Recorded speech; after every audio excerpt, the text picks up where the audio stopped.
Hello बच्चों, आज हम पढ़ेंगे पाठ 18। ठीक है, जो हमारी एक कविता है और नाम क्या है कविता का? कायर मत बन। कायर मतलब डरपोक। ठीक है, तो इस कविता में कवि ने हमें यही संदेश दिया है कि चाहे परिस्थिति कैसी भी आ जाए हमारे सामने, डरपोक की तरह उनसे दूर मत भागो, उनसे छिपो मत, बल्कि निडर और साहसी बहादुर बनकर उनका सामना करो। ठीक है, तो चलिए अब हम पढ़ते हैं। प्राय संकटों को देखकर मनुष्य घबरा जाता है। ठीक है, ऐसी प्रवृत्ति है मनुष्य की कि अगर हमारे सामने कोई समस्या आ जाती है तो एक बार हम उसको देखकर घबरा जाते हैं, किंतु समस्याओं से घबराना तो कायरता है। ठीक है, समस्याएं हमारे जीवन का हिस्सा होती हैं। ठीक है, समस्याएं क्या होती है? हमारे जीवन का हिस्सा होती हैं, तो हम इनसे दूर नहीं भाग सकते। और कायरता मनुष्य को शोभा भी नहीं देती, क्योंकि एक मानव जन्म ऐसा होता है जिसके लिए सब कुछ जायज़ होता है। ठीक है, वो सब कुछ कर सकता है, तो उसके सामने अगर वो कायरता प्रदर्शित करता है तो ये तो गलत है। ठीक है, इसी भाव का विस्तार कवि ने इस रचना में किया है। ठीक है, यही भाव उन्होंने खुद इसमें दिखाने का या बताने का प्रयास किया है। तो चलिए अब हम अपनी कविता को पढ़ते हैं। कुछ भी बन, बस कायर मत बन। क्या कहा है कवि ने इसमें? कि तुम कुछ भी बन जाओ, अच्छे बुरे कुछ भी बनो, बस कायर आदमी मत बनो, डरपोक आदमी मत बनो। ठोकर मार पटक मत माथा। क्या कहा है आगे? कि ठोकर मार दे, ठीक है, लेकिन अपना माथा मत पटक, अपना माथा मत झुका, अपना सर मत झुका। तेरी राह रोकते पाहन मतलब होते हैं पत्थर। ठीक है, तो क्या कहा गया है कि जो तेरी राह को रोक रहे हैं, जो पत्थर हैं, तू उनको ठोकर मार दे। ठीक है, लेकिन उनके ऊपर अपना माथा तो मत पटक। कुछ भी बन, बस कायर मत बन। इसमें आगे क्या कहा है कि मनुष्य तू कुछ भी बन जा, बस कायर मत बन, डरपोक मत बन। ले देकर जीना, क्या जीना? ठीक है, ले देकर मतलब दूसरों के ऊपर आप निर्भर रहोगे। ठीक है, दूसरों के ऊपर निर्भर रहकर क्या जीना है आपका? कब तक गम के आंसू पीना, और कब तक कोई अत्याचार, कोई जुल्म तुम सहोगे? ठीक है, मानवता ने सींचा तुझको किससे सींचा है? मानवता ने। तुम मानव हो। ठीक है, तुम्हारा धर्म क्या है? मानवता है। बहा युगों तक खून पसीना, युगों तक क्या बहा है? खून पसीना बहा है। कुछ न करेगा, किया करेगा रे मनुष्य, बस कातर क्रंदन। कुछ भी बन, बस कायर मत बन। आगे उसको क्या समझाया है कवि ने मनुष्य को? कि तुम दूसरों के ऊपर निर्भर रहकर क्या जीना जी रहे हो। ठीक है, कैसे जी सकते हो तुम दूसरों के ऊपर निर्भर रहकर? और कब तक तुम जुल्म अत्याचार भी सह सकते हो? तो कब तक तुम एक गम के आंसू पी सकते हो? क्योंकि क्या तुम कायर हो? तुम्हारे अंदर इतना साहस नहीं है? तुम्हें मानवता ने सींचा है। ठीक है, तुम मानव हो, तुम्हारा जो मानव का सबसे बड़ा धर्म क्या है? मानवता का है। बहा युगों तक खून पसीना, और आगे क्या कहा है इसमें कवि ने? कि युगों तक खून पसीना बहा है। ठीक है, तब तुम्हें क्या बनाया? तुम्हें बनाया गया है। कुछ न करेगा, क्या तुम कुछ नहीं करोगे? ठीक है, तुम इतने एहसान हैं तुम्हारे ऊपर, तो क्या तुम कुछ भी नहीं करोगे? क्या करेगा, हाँ बस तुम क्या करोगे रे मनुष्य, बस कातर क्रंदन। आगे क्या कहा है? तुम क्या करोगे कि बस जो तुम्हें कष्ट है, तकलीफ है, उनको देखकर तुम रोते। क्रंदन का मतलब होता है रोना।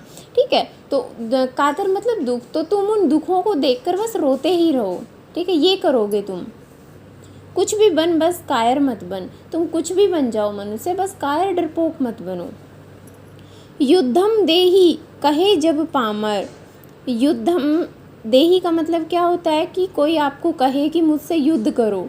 ठीक है, कहे जब पामर मतलब कोई आपका शत्रु, दुश्मन। ठीक है, वो आपसे ये कहे कि मुझसे युद्ध करो। दे न दुहाई पीठ फेर कर। पीठ फेरना मतलब कि क्या है? डर जाना। ठीक है, या वहाँ से भाग जाना मैदान छोड़कर। तो दे न दुहाई कि तुम ये क्या नहीं कर सकते? जब तुम्हें वो युद्ध के लिए ललकारे तो तुम अपनी पीठ नहीं फेर सकते वहाँ से। या तो जीत प्रीति के बल पर। आगे क्या कहा गया है कि या तो तू जीत अपनी प्रीति के बल पर, मतलब अपने यश के बल पर, ठीक है, अपने साहस, दम, अपने यश के बल पर या तो तुम उससे जीत जाओ, या तेरा पथ चूमे तस्कार, तस्कार मतलब जो बुरे आदमी हैं, ठीक है, या फिर तुम्हारे मार्ग को, तुम्हारे रास्ते को कौन चूमेंगे, वो बुरे आदमी चूमेंगे, ठीक है, मतलब वो बुरे आदमी के साथ तुम हो जाओगे।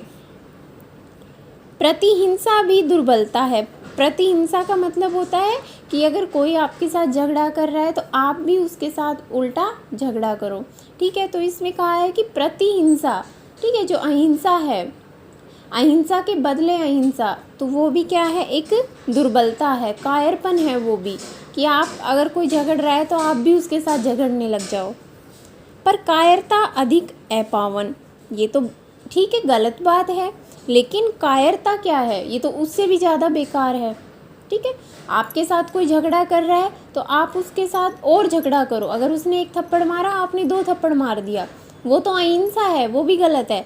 लेकिन उससे भी ज़्यादा अगर ख़राब कोई बात है, गलत बात है, तो वो ये है कि कायरता, उसने तुम्हें मारा और तुम वहाँ से डर कर भाग गए, ये भी तुम्हारी सबसे बड़ी कायरता है। कुछ भी बन, बस कायर मत बन। आगे क्या कहा गया है कि तुम कुछ भी बन जाओ, बस क्या मत बनो, कायर मत बनो, डरपोक मत बनो। अब आगे देखिए, तेरी रक्षा का न मोल है पर तेरा मानव अमोल है। आगे क्या कहा गया है कि तुम्हें अपनी रक्षा खुद करनी है, कोई मोल नहीं है तुम्हारी रक्षा का, ठीक है, तुम्हें अपनी रक्षा खुद करनी है, पर तेरा मानव अमोल है, जो तुम्हें ये मानव जन्म मिला है ये क्या है, अनमोल है, तुम्हें अपनी रक्षा खुद करनी है। यह मिटता है वह बनता है, मानव का क्या है, एक जाता है तो दूसरा आ जाता है, ठीक है, जन्म और मृत्यु का जो ये चक्र है ये तो चलता ही रहता है, ठीक है, मृत्यु होती है तो जन्म भी होता है। यही सत्य की सही तोल है, सही सत्य तोल मतलब यही सत्य है, ठीक है, कि एक जो मानव जन्म है उसमें मृत्यु और जो जन्म है वो चलता रहता है, जो ये चक्र है, ठीक है। आदमी अगर जन्म लेता है तो मरता भी है और मरता है तो जन्म भी लेता है। अर्पण कर सर्वस्व मनुज को, आगे क्या कहा है, अर्पण कर, अर्पण मतलब अपना दान कर, अपना न्योछावर कर, सर्वस्व सब कुछ, मनुज को, मनुज मतलब महापुरुष को, इसमें एक भगवान को भी कह सकते हो आप, या किसी अच्छे इंसान को भी कह सकते हो। कर न दुष्ट को आत्मसमर्पण, और दुष्ट किसी बुरे आदमी के सामने घुटने मत टेको, आत्मसमर्पण मत करो, ठीक है। इससे अच्छा तुम अपना सब कुछ किसी ऐसे आदमी पे लगाओ जो कि सही है, उस पे अपना जीवन न्योछावर करो। कुछ भी बन बस कायर मत बन, आगे क्या कहा है कवि ने आखिर में कि कुछ भी बन जा बस कायर मत बन, ठीक है। तो ये आपकी बच्चों कविता थी जिसमें कवि ने हमें क्या कहा है, बहादुर और साहसी बनने का प्रेरणा दी है, ठीक है, और कहा है कि हमें कायर नहीं बनना चाहिए। तो इसको पढ़ लेना अच्छे से, और जो भी इसका अभ्यास है वो हम करेंगे। धन्यवाद।